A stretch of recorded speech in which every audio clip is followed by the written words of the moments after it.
Hello అందరికీ welcome to Jyothi Shetty vlogs. అందరూ ఎలా ఉన్నారు? నేనైతే చాలా బాగున్నాను. ఇది వచ్చేసి ఫ్రైడే మినీ వ్లాగ్ అనమాట. నాగల చవితి రోజు శ్రావణ మాసం వచ్చిందంటే అందరూ నాగల చవితి సెలబ్రేట్ చేసేసుకుంటారు కదా. సో మేము కూడా చేసేసుకున్నాం అనమాట. ఫస్ట్ ఇంట్లో పూజ చేసేసుకున్నాము.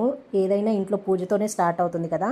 సో పూజ చేసేసుకొని తులసమ్మకు కూడా పూజ చేసేసాము. శ్రావణ మాసం అంటే తులసమ్మకి ప్రత్యేకత అనమాట. చాలా మంచిది. అలానే డైలీ చేసుకోకూడదని కాదు, బట్ శ్రావణ మాసం అనేది ప్రత్యేకత. అది తులసమ్మకి పూజ చేసేది అయిపోయాక మా ఇంటి దగ్గర ఉన్న నాగలికి వెళ్ళి నాగలన్నీ క్లీన్గా కడిగేసి పసుపు పట్టించేసి కుంకుమ పసుపు బొట్లు పెట్టేసి పత్తి వత్తి వస్త్రాలు అయితే వేసేసామన్నమాట. మేము ప్రతి ఇయర్ నాగల చవితికి చీర పెడతాము, అలాగనే ఈసారి కూడా పెట్టేశాము. ప్రసాదం వడ్డించేయాలన్నమాట నాగలికి. తర్వాత అలంకరణ చేసేసుకున్నాము.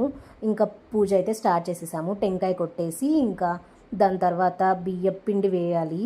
అలాగే పాలు కూడా కొబ్బరి చుప్పులో బెల్లం పెట్టి వేయాలన్నమాట. అలానే పాలు పోయాలి. తర్వాత దారం కూడా చుట్టేసాము. దేవుడికి హారతి కూడా ఇచ్చేసి ఇంకా ముక్కునేసాము. ఇంతటితో మా నాగల చవితి కంప్లీట్ అయిపోయింది. నాగల చవితి స్పెషల్ నువ్వు పిండి తినేసాను. చాలా బాగుంది టేస్టీగా అయితే.